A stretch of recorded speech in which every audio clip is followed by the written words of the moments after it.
Asia কাপের পরই পর্দা উঠছে আফগানিস্তান সিরিজে, তাই শক্তিশালী আফগানদের বিপক্ষে ওয়ানডে এবং টি-20 সিরিজ খেলেই মরুর দেশ ছাড়বে টিম টাইগার্স।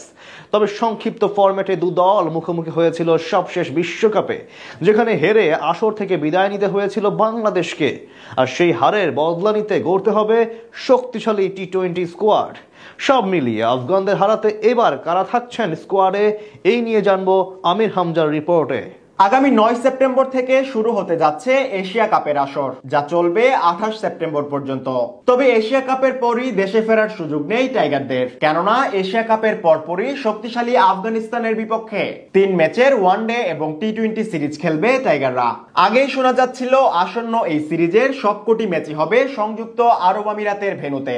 শেষমেশ সদ্য ঘোষিত সূচিতেও নির্ধারিত হয়েছে এই নিরপেক্ষ ভেন্যুই। তাছাড়া সেপ্টেম্বরে একই ভেন্যুতে অনুষ্ঠিত হতে যাচ্ছে এশিয়া কাপ। তাই এশিয়া কাপের মিশন শেষে আফগান সিরিজ খেলেই বাংলাদেশে ফিরবে টিম টাইগার্স। আগামী 8 অক্টোবর মাঠে গড়াবে ওয়ানডে সিরিজ। এর আগে 2 অক্টোবর সিরিজের প্রথম টি-20 ম্যাচের পর্দা উঠবে। তারপর 4 ও 6 তারিখ মাঠে গড়াবে বাকি 2 ম্যাচ। এদিকে আগামী বছর পর্দা উঠতে যাচ্ছে 2026 টি-20 বিশ্বকাপের। তাই আরো একটি বিশ্বকাপ শুরুর আগে এই টি-20 সিরিজ বাংলাদেশের জন্য অত্যন্ত গুরুত্বপূর্ণ, কেননা 2024 বিশ্বকাপের পর সংক্ষিপ্ত ফরম্যাটে আর কখনো মুখোমুখি হয়নি দল। সেবার সুপার 8-এর লড়াইয়ে আফগানদের বিপক্ষে 8 রানে হেরে আসর থেকে ছিটকাতে হয়েছিল বাংলাদেশকে।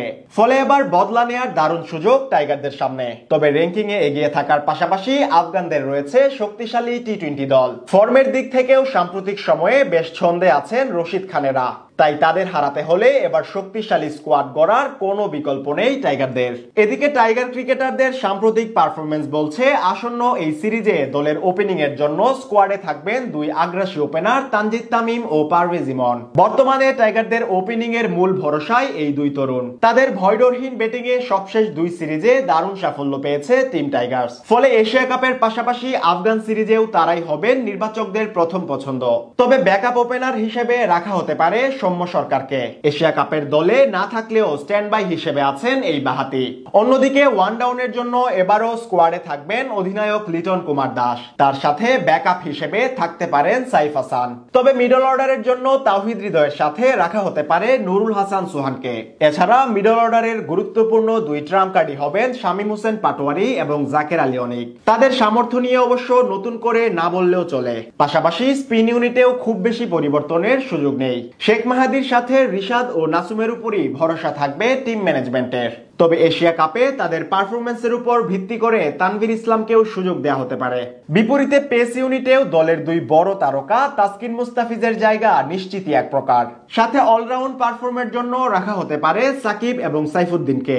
এছাড়া 5 নম্বর পেসার হিসেবে স্কোয়াডে থাকবেন শরীফুল ইসলাম।